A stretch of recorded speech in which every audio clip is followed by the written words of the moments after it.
If I'm just trying to feed the machine, I should, but I'm not. I'm trying to feed my machine. You can't see it. If you're just listening, I'm pointing at myself. I'm the machine.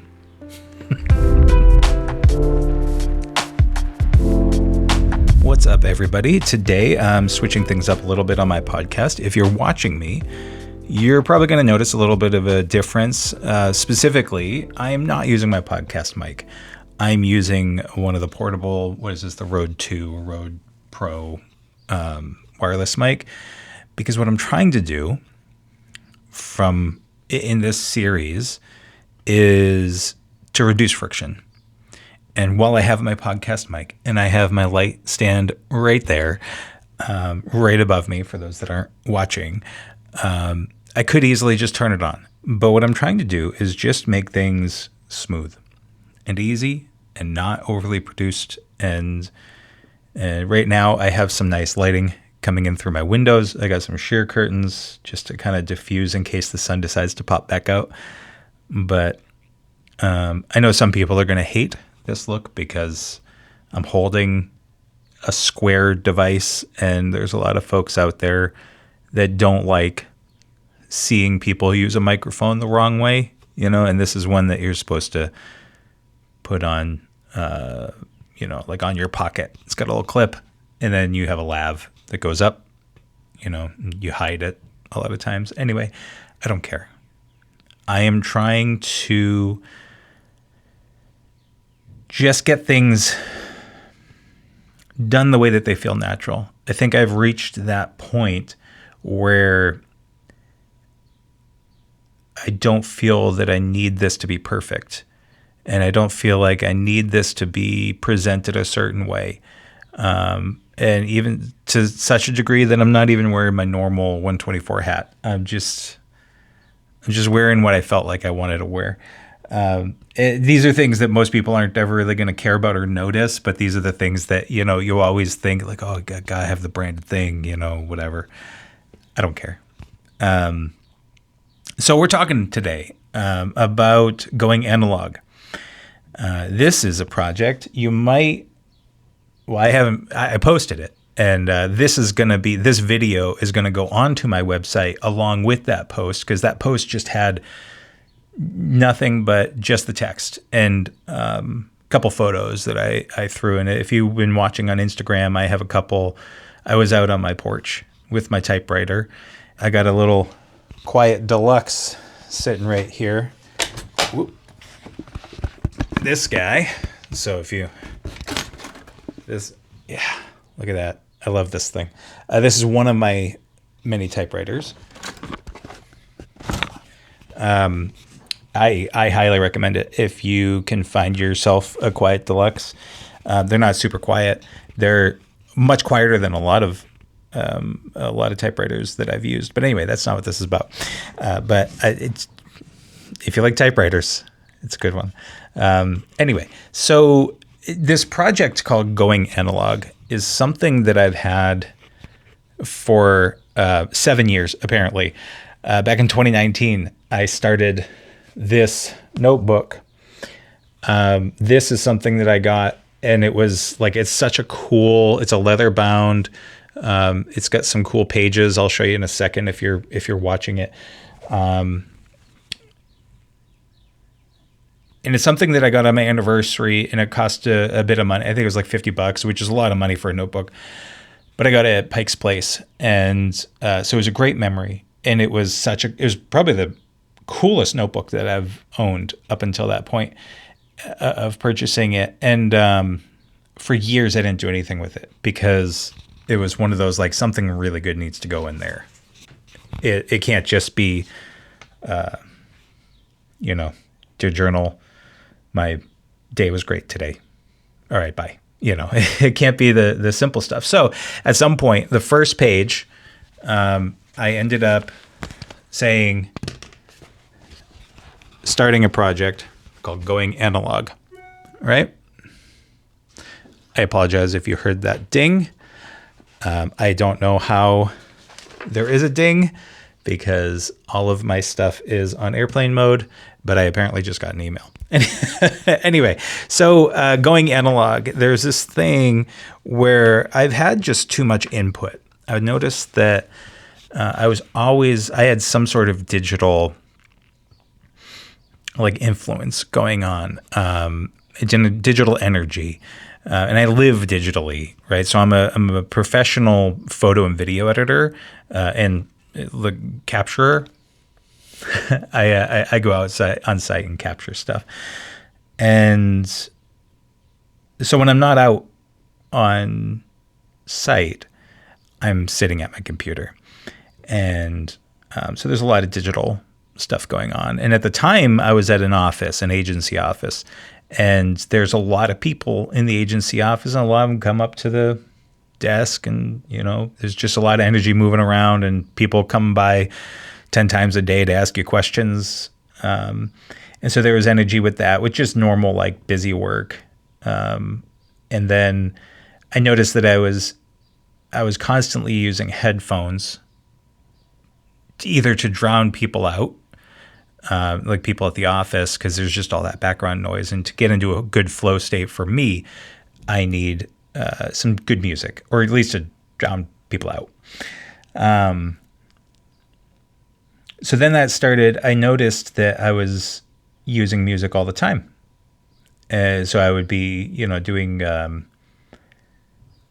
making coffee or walking my dog, whatever. And so I would just have that constant input of something, just no quiet. And it got worse. So I'm sorry. So I realized that. that I had that constant input. And so I was like, you know what? Let me not do that so much. And that helped. So what I wanted to do with this whole going analog thing is to do less digital influence in my life. There's no way nowadays that, at least for me, that I could completely remove digital as part of my work. And I think just even personally, there's too many things digitally that are of too much value, right? And I don't mean the doom scrolling. Sometimes there's value in that, but I was looking to be more intentional with what I was doing all the time. So what I did was I said, you know what, I'm going to try these different things. I'm going to try out some new hobbies, and I'm going to dive into woodworking a little bit more. I dabbled with woodworking. I'm a son of a carpenter.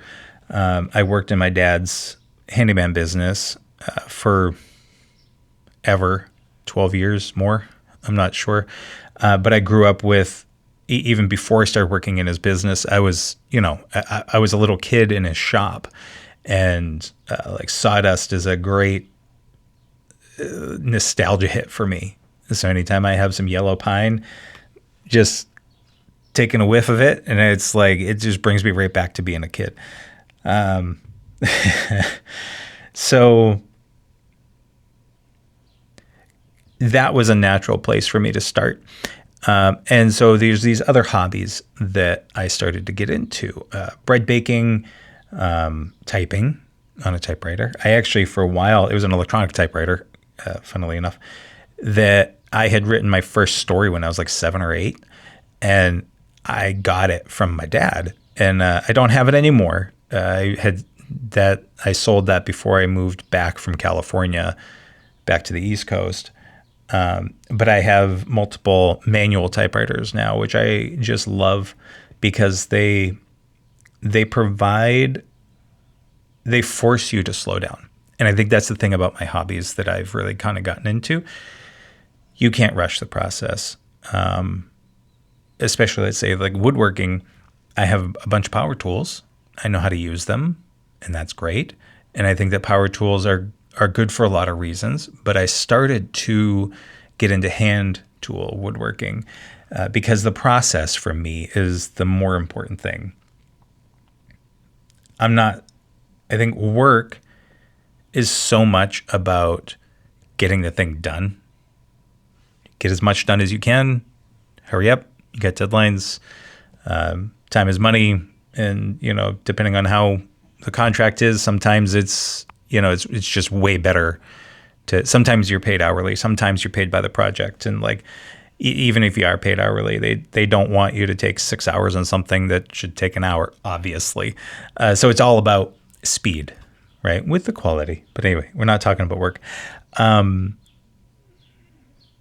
The idea of enjoying the process and going slowly is really what going analog is about. It was born from being too tense, work being way too much, especially once 2020 hit. My skill set meant that I was training far more people and working way more. When a lot of people, I'm blessed because I know a lot of people worked less. As a matter of fact, those are the people I was training. So it was even more important as of 2020 and on for me to get my hands dirty with doing these analog things. So anyway, that's what this whole going analog thing is. And so that's where my venture is right now. I have a lot of different hobbies. Like I said, I think I said bread baking, which ended up being something I did for my wife because she loves bread. And I really got into history from the Boston area. And when I was in California, I missed the Boston area. So then I started getting into the like 18th century stuff, the Revolutionary War kind of era.